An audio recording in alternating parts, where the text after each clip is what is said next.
Hello everyone, today is October 8th and this is our session number 5 of the Wyckoff Trading Practicum course. Today we're going to go through our usual stuff, bias game, we'll discuss that, anatomy of a trade. You'll have to remind me where we are with that and what we're going to do next. Some Q&As here and there, market update. I thought today was very interesting, so it deserves kind of mentioning at least, or just looking at what happened today. Effort versus result. We'll talk about the synchronicity. We'll go through some examples. This will be an exercise as well. And then we'll start our first exercise first action sequence exercise on volume and price. So I'm excited about that. October special is going to start on Thursday. Don't forget about that. This level is appropriate for this special, and for those of you who are interested in scanning and filtering, this is a must to attend. All right, let's jump to our session. As always, everything is for educational purposes. Please stop the video and read the whole disclaimer. Bias game. Let's jump into that. Well, first of all, I told you guys that this is probably going to be the easiest bias game ever for this particular class, and I was not mistaken. 99% of you just did a tremendous job identifying this as a reaccumulation, and so that was really good. I've seen quite a lot of, different comments on why, so I'm just going to give you my reasoning here right now, and then we'll go to some of the questions on this. We are coming into the trading range after the uptrend, so therefore the bias is to the upside.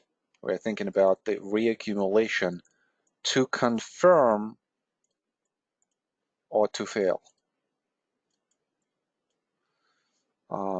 As we're going into the later stages of the uptrend, we're seeing how momentum is diminishing, so we're expecting some kind of change of character, probably after an attempt like this, where we see that supply is coming in, and it almost looks like a preliminary supply that comes in. And then obviously after that, right away, we see that change of character.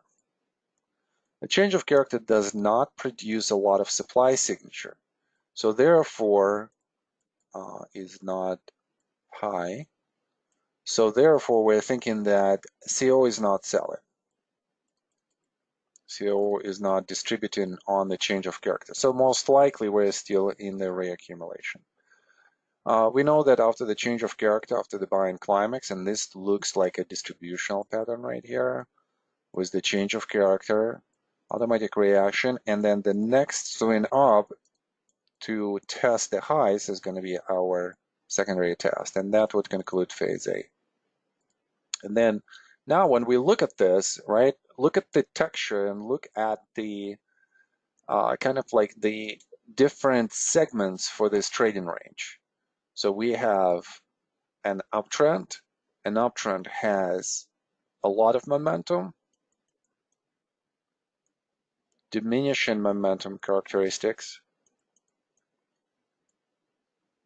distribution with the causality for the change of character, or even lower into the sign of weakness, change of character, and then secondary test. And then we kind of seen that this by itself is a segment, then this by itself is a segment, and then this by itself is a segment. So we're instantly thinking test number 1, test number 2, test number 3, and then we're thinking, okay, so what has happened through these 3 tests? The first test was somewhat of the mediocre quality for the distribution. The volume was not that great. So therefore supply was low. And then the result was somewhat negligent for the distribution, right? The result is bullish.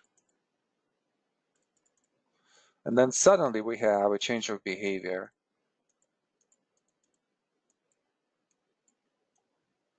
What is this change of behavior? Well, it's a lot of supplies coming in, a lot of volatility comes in. So we need to decipher this segment, this second segment. So supply increases, and then we have test, test.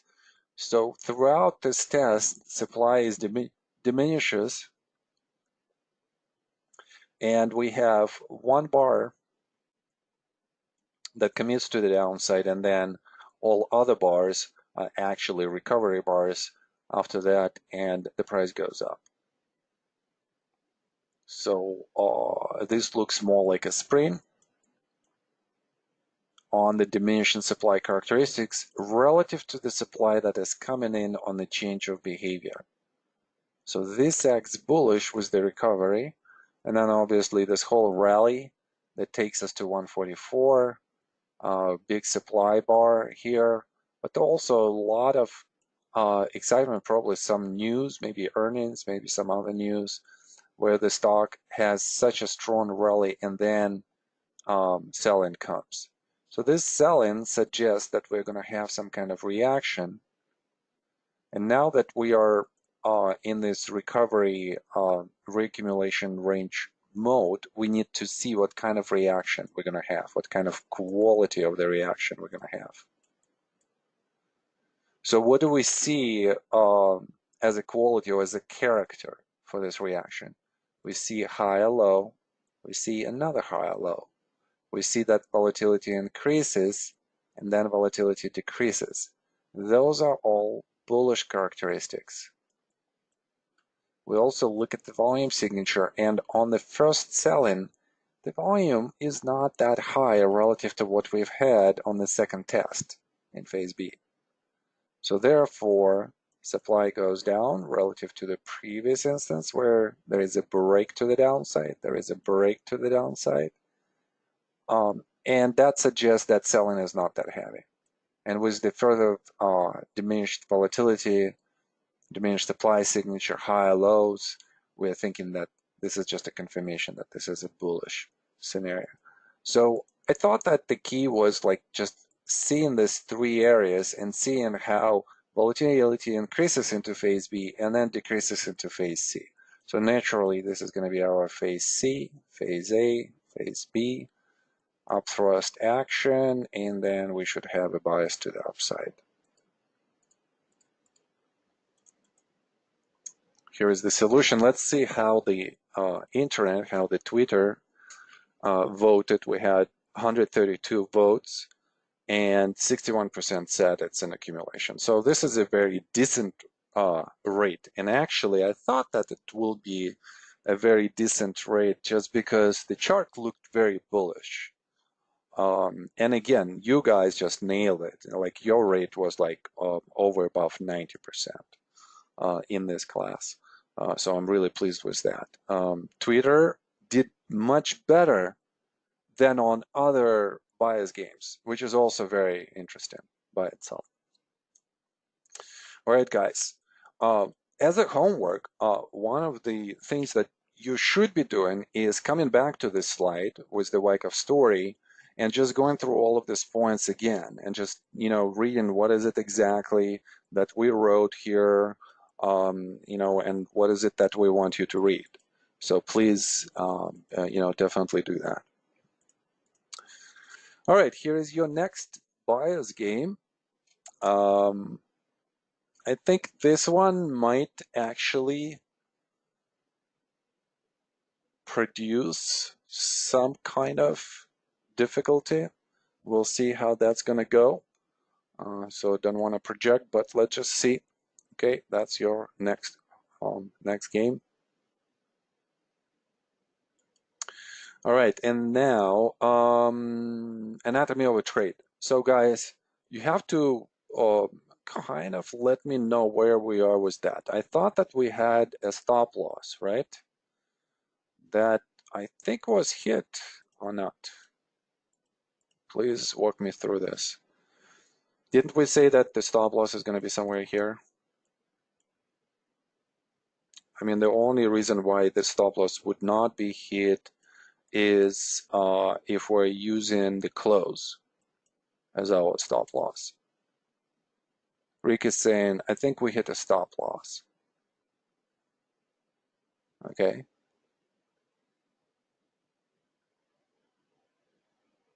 Okay, Eric is saying, I think we bailed. Okay. All right. Well, then, we just kind of have to think, what's next, because this is how trading is, right? You are in a position. You came into the position. We came in here. I think that, we got out partially here and now partially here. So probably was like 50 basis points loss, something like this out of 1%. So it was not like a biggest loss. And I wonder now what you guys are thinking. I'm kind of letting you like around this. And I want to experiment with this exercise a lot because, this is the class where I actually can experiment. Other classes are, more official and so on and so forth. So this is like our R&D kitchen here. So I wonder what your thoughts are. What is it in the post analysis that you see, guys, here with this particular stock that may be attributed to an early exit? And let me just put this on a chart.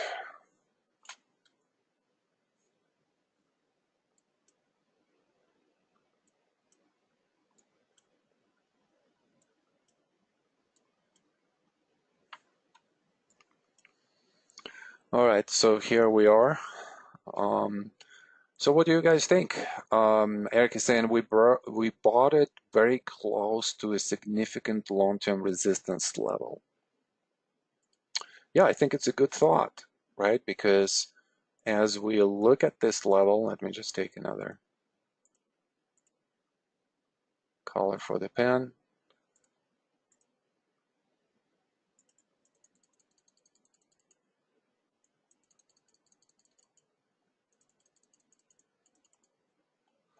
All right, so Eric is saying we bought two very close to the long-term resistance. Which one? Well, we're probably talking about all of this, the juncture of where we, would be having some resistance because of these highs where the supply has come.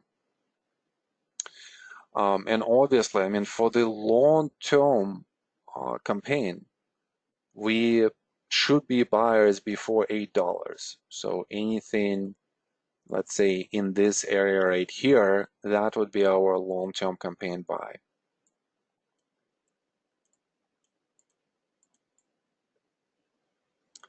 And then once we have the momentum to accelerate, that's when we could play the momentum swings and have maybe like a couple of trades, 3 trades, where we could implement some swing trading, very short-term duration trades, but very, very profitable each time. We also have to think, and I think this is where a lot of the mistakes come for us, Wyckoffans, when we are thinking about the backing up action as something that is so temporary, something that happens so quick and it should pass right away. And for the structure that has been developing for 3 years, it requires some time, to be in this consolidation, to be in this change of character. Plus, also think about how the change of character develops. We have quite a significant rally, which lasts for about 8 months or so. And then what do we have next? I think what we have next is actually a distributional pattern right here. It's like a small distribution that leads to the change of character. So we're probably still here in kind of like this buying climax, trading range, and then a change of character. That is still, by the way, unfolding, and we might see some attempts, to go even lower. And I think that we're probably going to go into this area right here where a lot of demand has come. So that would be the value zone, and that would hit our moving average, which is great. In this case, it would be a sloping moving average, so there might be an opportunity right here. So what is it, that we are thinking in terms of potential mistakes that were made? Well, first of all, we are just starting at a very, very kind of like unfortunate time. We're starting basically after the conclusion of the sign of strength rally. So where are more appropriate points of entry for us? Stephen is asking, would you point out proper entry points? Eric is asking, from a Wyckoff entry and exit perspective, this would have been a late add and probably would have been trailing our stops close. Yeah, I think that's what we are definitely discussing. So where is our point of entry? I think that anything here, this one right here, this one here, this one right here, this one, and then we are going into acceleration. So I think that this would be probably sufficient. I think you could use this one, but please remember, what are the rules of when we are accumulating, at which stages? We're saying that we want to accumulate before we hit resistance, and resistance is somewhere here in this area. So this is probably going to be our last add-on, but along the way there are quite a few, so you could get into a significant position still as the vertical absorption happens. And what's nice about getting in on this vertical absorption is that it's going to get you up little by little, and then it's going to have an acceleration, just because everything has been observed and demand comes in very strongly. So yeah, I would agree that probably this bar right here is a little bit too late. But I think that the key mistake was thinking that this is the backing up action and we are done with that, and that it cannot be, larger here. I think that once we turned and reversed here, there could have been an understanding of how deeply we could go, so maybe like a P and F count. So let's look at that really quick. Steven is asking, are you using significant bars for entry points? Yeah, absolutely. That's exactly what I'm using. All right, so let's just quickly play with this. Let's put an experiment with this. Okay, maybe a little bit more. So let's put ATR, 1 point reversal. Okay, well, here we see something.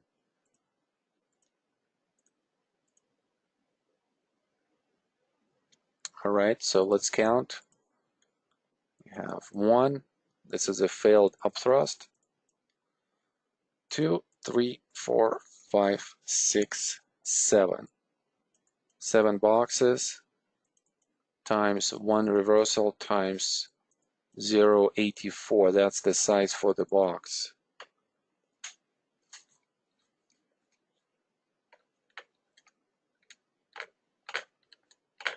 Okay, 588. And we're going to take the count from 1596. So that brings us to 1008. Somewhere here, somewhere where we are. So that's great. We are somewhere in this area where we should potentially have some kind of rebound.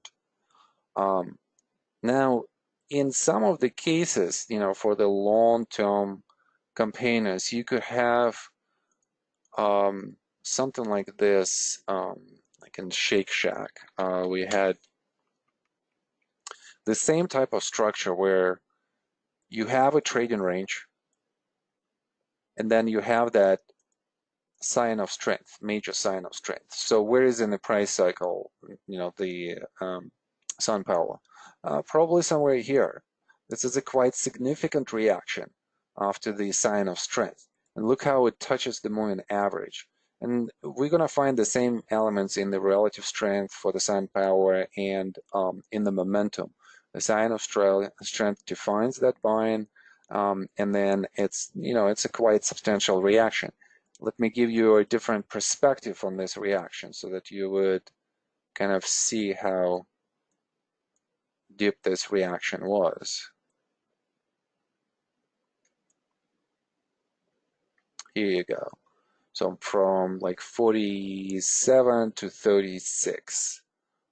Pretty deep, and again, structurally it goes to the same place. So we see some kind of vertical absorption first, and then we see momentum acceleration. And that's a very typical construction of a swing where we, the last class, we were studying about how swings have different characteristics, different parts to it, different segments. Well, here is your segment, 1, 2, and then 3. So the third one, high momentum speculative segment, brings us up, but this is just somewhat of a speculation on the way up, and the price usually will come back to the origin of where that speculation has started. Volume has to increase in order for us to start thinking about let's say adding to the position in SunPower. And obviously this is a great trade where the price recovers, so we want to see something like this when the price recovers in SunPower, and hopefully we could add to the position. All right, so what are we doing then at this point, guys? One of the suggestions here came from Ronnie. Despite possible reversal in the sell zone, could we try for a short-term swing trade, maybe 15 to 25% return, run with tight stop loss? So I think the idea here from Ronnie is to think that we could probably come back to this zone, which is labeled as a sell-in zone, and then just have this short-term trade, which could be that 25-30%. Yeah, I would definitely think about that for sure. Again, with this being a buying climax trading range, then I'm thinking that this is an automatic reaction, and then we're going to have some kind of secondary test rally, and it probably will even go above this zone just because how strong the stock is. So there might be some kind of attempt, to go and produce this high. The biggest question for me is, are we in the trading range right here? Is it going to take us longer? So with that, let me ask you one more time, what do you guys want to do? You want to still trade SunPower, right? Why don't we just continue with this? Is that going to be the vote? Let me know.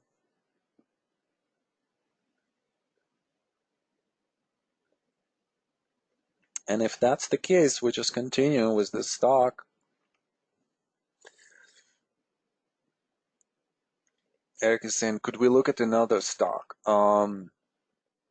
Yes, we can, for sure. But isn't it kind of like a chase that we always would be having, like, to chase for the better performance stock?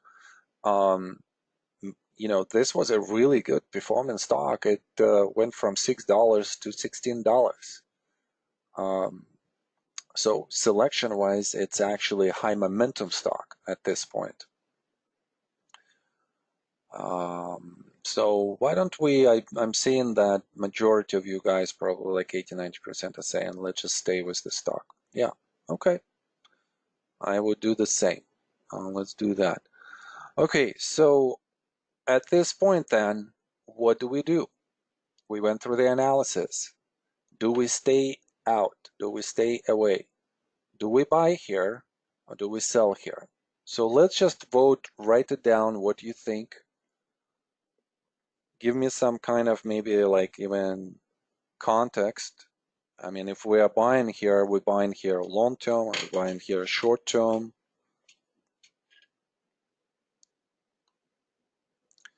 Dmitry is saying intraday P&L target met. Why not trade this again with the tight stop loss?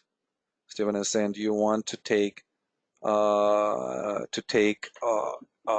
be always in the position? No, not necessarily. We have an option to stay away. That's definitely an option. Arvin is saying, wait for a sprint and then buy at test. Dmitry is saying probe position. So I think what we should do is Francis saying, okay, wait for the test of this reaction. I think what we should do is just to have different type of trades where, for instance, we,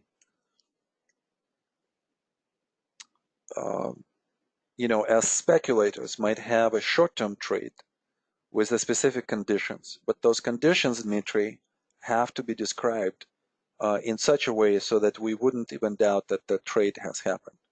For instance, I'm seeing that, let's say, this spread is starting to diminish on the way down. With that, the volume signature is going down as well. So that tells me that probably we are in a scenario where reaction happens and supply is kind of exhausted, and then we could expect some kind of rally.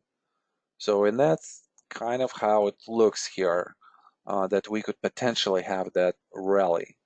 So we need to describe conditions under which we would say, yeah, indeed, we're going to go into this position. Let me just quickly bring up an intraday.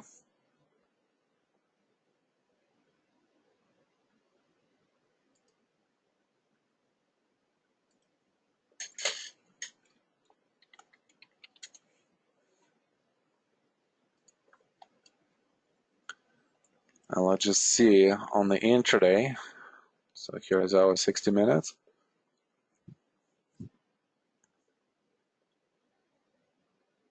Still a lot of selling here, right here. But it doesn't go below the support level, which is great. Yet the demand is very poor as well. So I probably would be looking for some type of confirmations here rather than just, buying at this point. Okay, so some thoughts here. Wait for the test of this reaction. Today's action was test-like. Wait for a higher low. If this holds, this is going to be a higher low. Higher lows on the intraday market headwinds would lead me to just wait for better confirmation. That was from Dmitry. So I think that for the trade to the upside, if we're thinking bullish scenario here, and we kind of should, because we had a reaction to the downside. We see the diminishing momentum characteristics in this part of the decline. We see a change of character. We have the first high low. We have another high low relative to the low itself. We have two new highs. So we need some kind of confirmation that the price will not go down. So it could be either overcoming some kind of short-term resistance point, less significant bar to the downside, or overcoming maybe a more significant level. And I think that both are relevant here. So if we would see something like this, we could say that we could have a probe position here. That's number one. And maybe a second trench right here. So if we describe it like this in these terms, then I think that it's possible that we could have a trade here, and we would be thinking that the target is going to be somewhere up there, maybe in this area where a lot of selling has happened.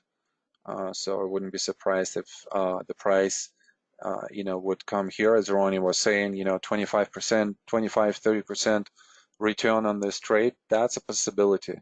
But I wouldn't be extremely aggressive here whatsoever. I would be just kind of like taking the probe, seeing if it's working, adding to that probe if it works, and then probably in this area scaling out and then scaling out again.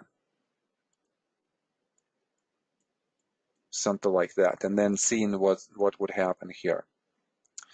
Steven is saying market context could be changing. Wait for test of the low and reversal to swing for the reversal to the secondary test. Yes, I think confirmation is the key here. So definitely would be waiting for those confirming signals. Don't we have to wait for the cost to build for an upswing from Arvin? Yeah, absolutely. We have to wait, but don't forget, this is the intraday, so that causality, could be constructed very quickly. And then again, look at how beautiful this change of character is. Wow. And demand is just cannot capable of overcoming this. So I think that, we should definitely wait. And maybe even this trade right here within this range is not that great, is not the greatest. I'm just thinking if this is a trading range, just to go up a little bit here and then just stay in this range. Something like this. And then come back. So definitely, if there is a trade here, this is going to be a swing trade. So we're just going to be in and out, something like that. All right, well, let's see. Anybody wants to entertain the trades to the downside? I know that we're in the low price stock here, but still, because this also could be interpreted as a sign of weakness, an LPSY, phase C buying climax, something like that. And usually this should lead to the sign of weakness. So we are right there. No takers? All right. Okay, well, let's see and wait. That's what we would do in real life. So that's what we should do now is this. Okay. All right, let's jump to the Q&A. This one is from Corey. When I start looking at the chart, and this was that question, that 1% question on the bias game. What is it that either I'm not seeing or I'm seeing, but maybe some confusion. So we want to find that confusion point of where Corey in the either observation or analysis itself kind of goes a different way. So the question here is, when I start looking at the chart, it feels similar to the previous week's chart of the McDermott.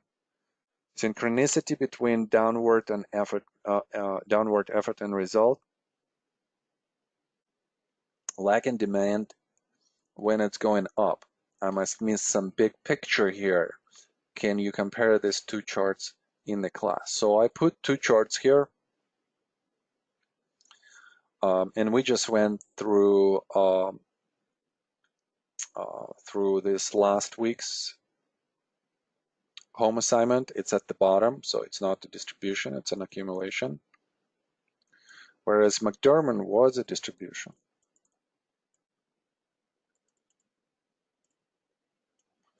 And I kind of want to pose this question to the whole group.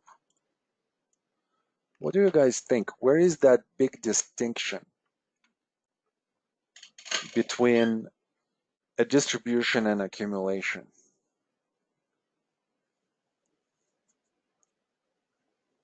What do you guys think? Eric is saying the big difference to me is we don't see the distribution area ahead of the last push up.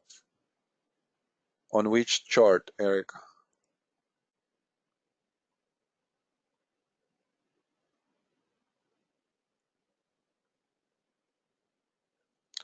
Well, what do you guys think the biggest difference is?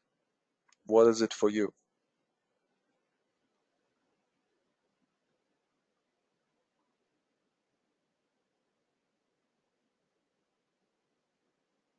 Any type of differences, nuances that you see here that would distinguish a distributional pattern from accumulational pattern. All right, let's see.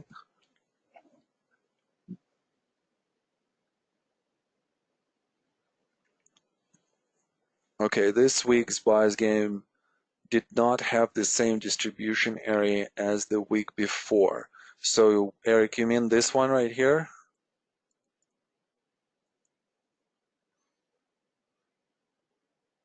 Ahead of the buying climax. Okay, well, this is a buying climax trading range right here. So, this one?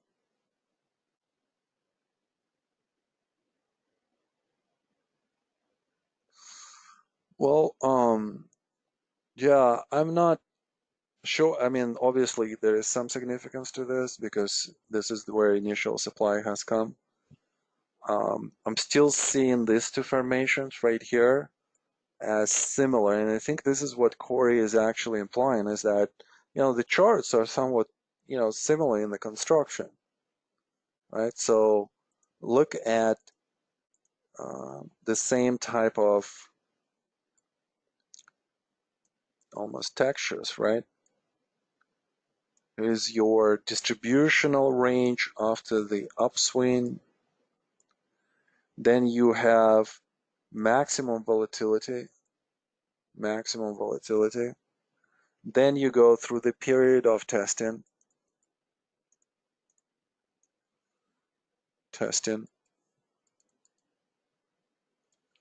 Then you go into a rally. And then you have a down move, and then you have a down move.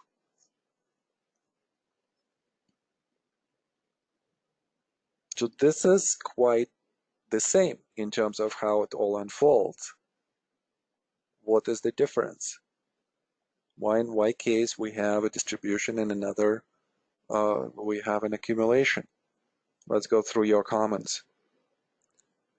The character in which the selling occurs. Okay, Dmitry, well, you have to be a little bit more specific.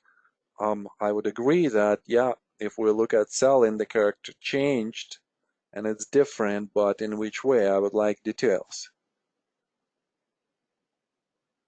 Higher lows versus lower lows as we get to the decision point. This one is from Steven. Yes. So this is one of those, solution type of answers that we could see here. Look at this low right here and this low right here. Let me take another color.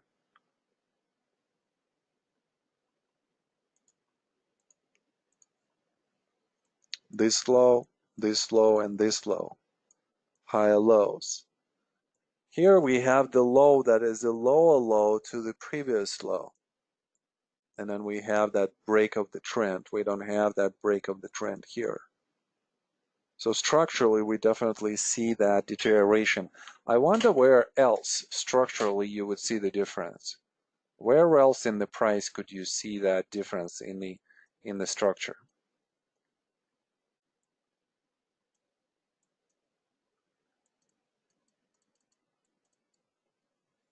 What about here at the top when we are testing the resistance? This looks like an upthrust. This is an upthrust as well. But look at how much more aggressive the upthrust in the second stock is. Right? First of all, we have that big rally, intraday rally, that comes above the resistance point significantly. And then we have quite a few attempts to stay above, and we have quite a few closes above. So we're staying around that area. And then when we go down,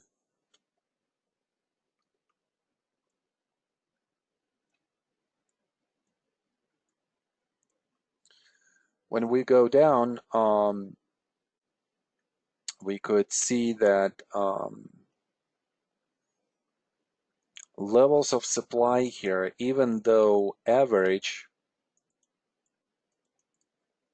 but here in this case, when we go into this latest sell-off and then another couple of reactions here, supply really diminished here, whereas here supply is somewhat still, average. It's present, it's there, and definitely we are not committing as much to the upside right there. Okay, so there are some subtle differences here, of course. But then I also would like to look at the rally itself. Look how the rally develops, right? So if this is the trading range right here, then this is the rally. Look at the difference in this rally. This is such a high momentum rally, and look at this rally. Definitely not a lot of momentum behind that. All right, couple more comments.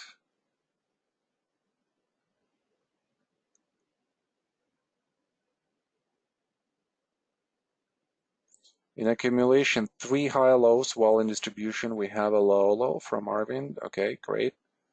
Later part of the COO chart is very different. All at higher levels from April on, staying above the resistance from Sharon. Yes, absolutely. Effort versus result analysis in selling and buying. Synchronicity of effort and the result in buying and selling is what I'm trying to practice right now to differentiate between accumulation and a distribution from Dmitry. Okay, well, this is great because we're going to talk about synchronicity today for sure. So where is that synchronicity here? We might not even see it yet, right? So synchronicity usually is going to be increase in effort that is followed by the increase of the result in the direction of that effort. So in both cases, we see how the volume signature diminishes. So obviously, this is the case where we're going to look at diminishing effort characteristics and then advancement of the result. So therefore, we are going to have out of sync effort with the result, and that's going to be our determining factor on the bias itself.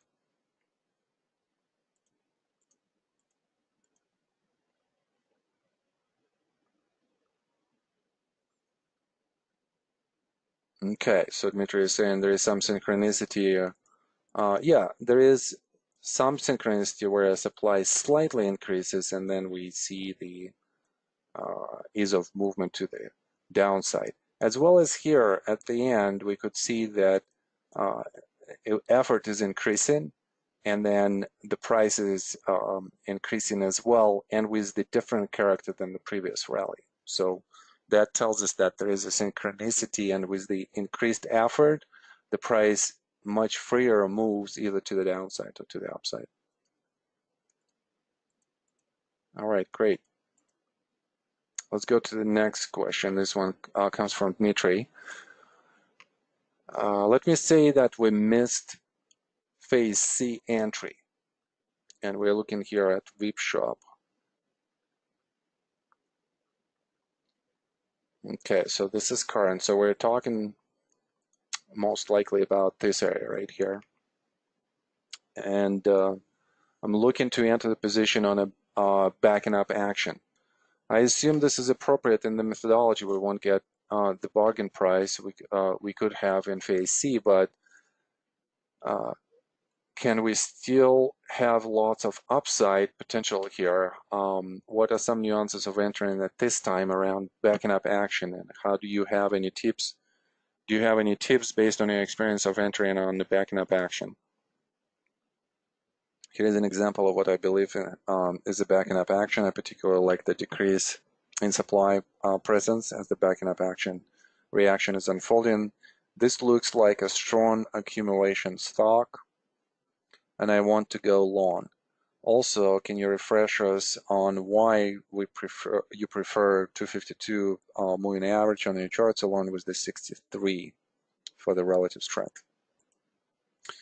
So we're looking at this structure. Let's first of all, just for those of you who are not familiar with this stock or with the structure of the stock, and just for me to refresh my memory as well.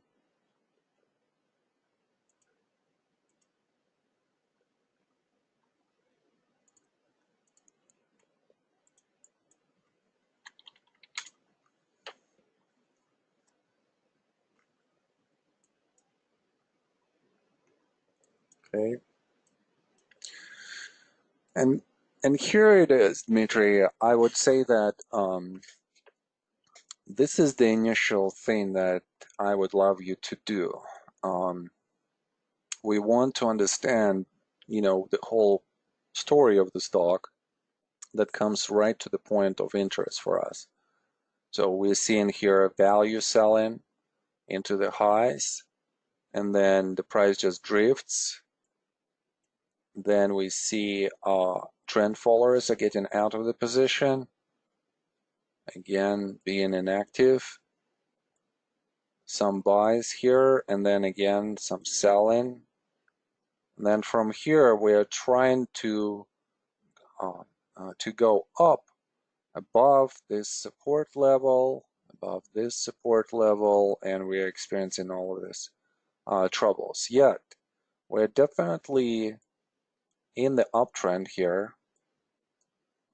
And I think that we're looking at this formation, just a smaller formation. So there is one trading range, second trading range, and then this acts as a sign of strength and then the backing up action. So looking at the long-term picture, obviously, if we're going to break to the upside, we have a lot of potential here for higher prices, something like that. And it seems the way how it tries to rally, and this is exactly what we've studied in the last class. It looks more like an absorption period rather than a speculation, wouldn't you say? It looks more like an absorption rather than the momentum. Even though there is momentum here, there is momentum here, but we are not seeing the same type of the momentum like we've seen here, or let's say in this trend right here. It's very laborious. It has a lot of reactions. So we want to recognize that, and we want to make sure that, we understand that next moves up could have more momentum. So with that in mind, let's look at the daily, at the smaller construction here.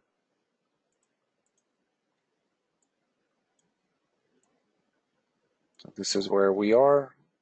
Looks like phase C, sign of strength, and for the sign of strength, the confirmation, we always will be looking at the backing up action. So backing up action has started, and now we have to look at the character. Is this a true backing up action? So how would the true backing up action look like? Well, it's going to be a backing up action that's going to have some retracement, and then it's going to stay up above that level of the support, right? So we need to see some kind of reversal and continuation to the upside. So how would you be entering this? Let's say that we're still thinking that this is a backing up action, and let's say that there is some kind of reversal right here. I probably would be looking into this area as a whole, and I would be thinking that this is a whole trading range. This could be a smaller buying climax, automatic reaction, secondary test. This is our phase A, B, and then possible phase C somewhere here. So it's out of this reversal where I want to initiate this position. So you're basically doing the same thing as with the accumulation range. You want to look at the range on the intraday basis, and you want to identify phase C, D, or early E, and then just go from there.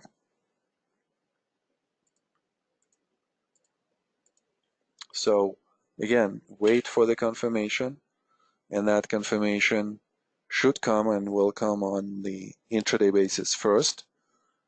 And then if it fails, then what's good about this is that you're out of the position. You're not in the position yet until that confirmation comes.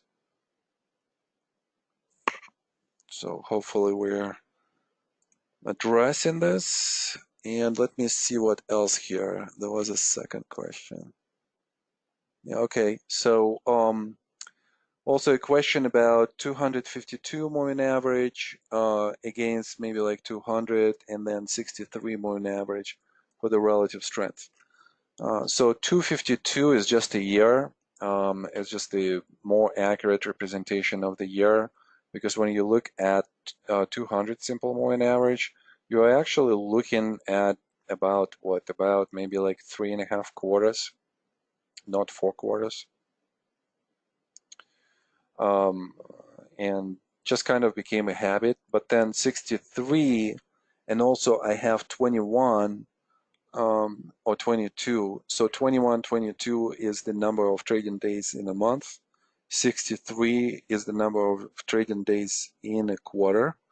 And when you look at the 63, then you're instantly thinking, you know, institutions behave based on the quarterly performance. So therefore, it's an important number for us to look at. It's an important moving average because they will be acting based on that number, and we want to catch any type of abnormalities around that. So that's why 63. Okay, good. Some other comments.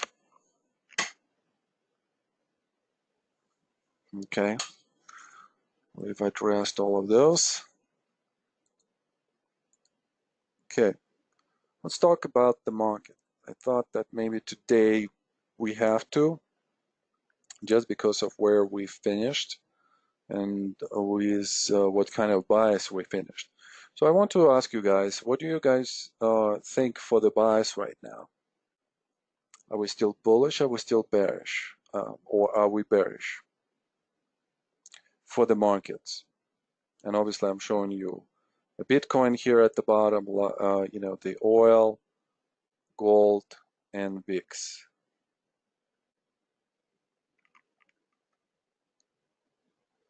What do you think about the markets at the top? The S&P, NASDAQ, Russell 2000, and the Dow.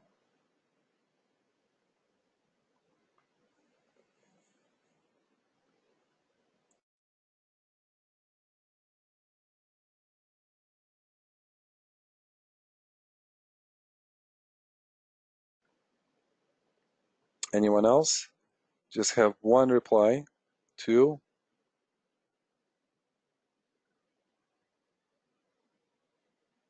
Okay.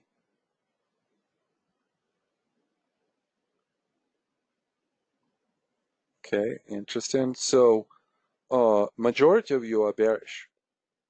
And I think today's day is probably warranting to have that view. I mean, obviously there were some other earlier signs, like the deterioration of the rally with the low high, with the low momentum, low volume signature. But then this latest reaction was not that aggressive, was not that you know, strong to the downside. And the 3 days before today were actually quite positive. We are stopping at the higher low.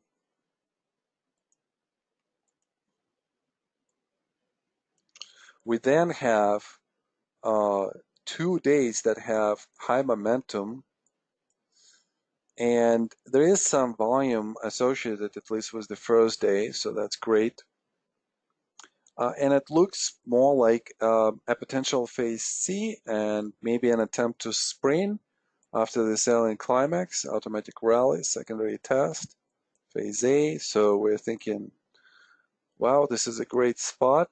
Let's just see if that's going to materialize. And then today it just has this type of testing action. Now, we definitely have to keep in mind that the test is still unfolding. How so? Well, because we have not reversed this bar to the upside yet. So this means that we still could have bars that are above the previous low, and it still could be a sprint in a test. And obviously, if it fails, that's when we're going to say that, okay, well, this looks more like a distributional formation, and now we definitively have a confirmation of that.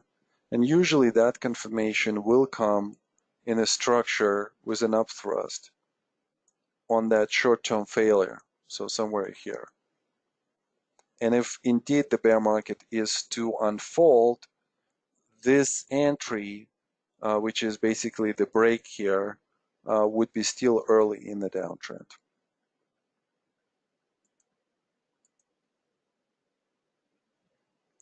Well, tomorrow is going to be extremely important, and I think that everything goes into Thursday, October 10th, when the meeting between the US and China is going to happen. And it doesn't look positive. At least this is the way how the market interprets this. So I'm thinking that there is a possibility here that we could have, a very quick, sharp move to the downside where volatility just expands so quickly. So that's definitely a possibility. Um, and what I also been noticing, guys, a lot lately, when I watch the tape, it's almost as if there is a bias that you could clearly see in the institutional buying, and then because of the tariffs, everything derails. So it's almost like a bullish picture could derail really quickly if the tariffs are not taken care of. And I think today was kind of like that day. We are still bullish on the intermediate picture, on the long-term picture. We just had a great reversal, last significant bar, commitment to the upside, and yet almost instantly we're reversing. So those are the best type of, the worst actually type of reversals where you reverse within like 1 week, you reverse on both sides. So a lot of whipsaws right here. Steven was asking, to go through some of the significant bar definitions. Well, if we look at the last commitment to the downside, we also would want to take the high of that bar and see where commitment to the upside would come. So it looks more clearly on NASDAQ where we see that commitment above that last significant bar to the downside. And this is where we'd be thinking this was a true reversal. And that's why it's so confusing today, because today it's kind of committing to the downside depending on the index itself. So it's a really frustrating market in the way of how volatility quickly comes, and a lot of things are just quickly become the opposite. So usually during this type of volatility, the best way is just to stay away and to have a lot of your equity in cash. So for instance, I'm kind of even enjoying not trading as actively lately with all of what is going on, and just being more selective, trying to make sure that there are a lot of confirmations into the trades that I enter. And usually these type of environments are either going to be around the changes of character, which we yet to see to the downside in a much bigger, large way. And obviously that change of character would most definitely come and be considered valid if we have the break of the previous support level. That's what the bearish camp is waiting for, and that's what we are waiting for that confirmation. Again, October 10th, that meeting, I think that we're going to have more volatility tomorrow. And I think tomorrow is going to define how, Thursday is going to unfold. Having said this, looks like a very dangerous day with the increased supply signature, but yet we stopped above the higher low. So again, we just need to see, could we reverse, or are we just going to continue to the downside? Look at oil, guys. Also very interesting. We're at the level of the support, and then look what happens.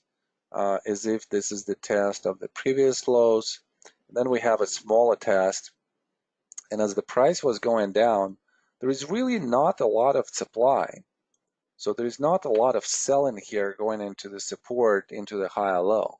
The only selling that came was on 2 bars as upthrust bars. Gold, we are in the trading range, and I probably would be thinking that we're not in this trading range.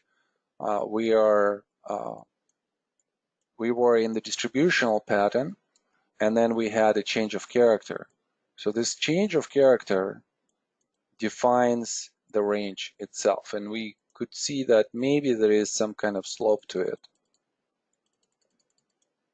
So something like this.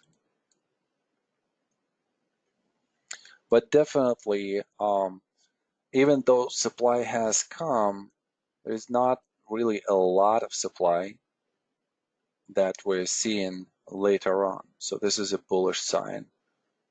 And here, on this test, if the market would start to collapse, obviously, we would have a breakout right here, and this could be a really nice swing trade. Bitcoin, we commented about this move before it happened, saying that such an activity by the CEO will bring a washout on a lot of momentum, and a big volume signature happened exactly that way. So that was awesome. And then looking at VIX, yeah, we're definitely in the hedge territory at this point. There is some volume associated with those hedges. So if we're gonna have a leg to the downside, I think it should happen probably, this week, and it should be associated with the Thursday catalyst, with the tariff stocks. Although historically, every time they met, everything was okay. There was some kind of positive result, and only after some time, they would have some kind of deterioration. So we'll have to see. I'm so kind of like sick and tired of, calling what could happen with those talks. So I just want to really just see what's going to happen, and then just to go from there. Let me see what kind of thoughts you guys have.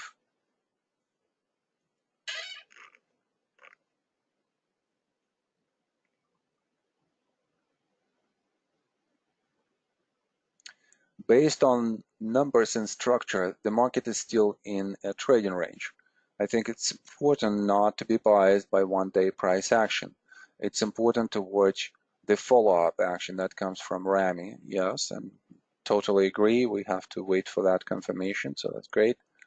I think we are in a bear trading range with sensitivity to uncertainty, and some buybacks may have temporary upside rally. Yeah, we definitely could have a rally here from this point if, yesterday's low holds, and if the low of 4 days ago will hold as well. Still, on the intermediate long-term picture, we are not in the bearish trend. We're not in a bear trend. We're still in the uptrend, and we need to change that first in order for us to start talking about, being in the bear market. But today's action produced one more step to that idea, much closer to the confirmation. Not much closer, but closer to the confirmation. Franz is asking, does gold have a distributional bearish bias? Franz, I don't see that yet. Just looking again at the supply that has come. So here, and then supply that has come on the way up here, here, and then here. These were profit taken by value investors. I was one of them. I took some profit here and I actually opened the hedge. But then whatever supply comes in, it's not as big. And the next reaction has that supply diminishing again. So I don't see distributional supply yet. And that's why I'm thinking that, you know, big positions in gold are still there.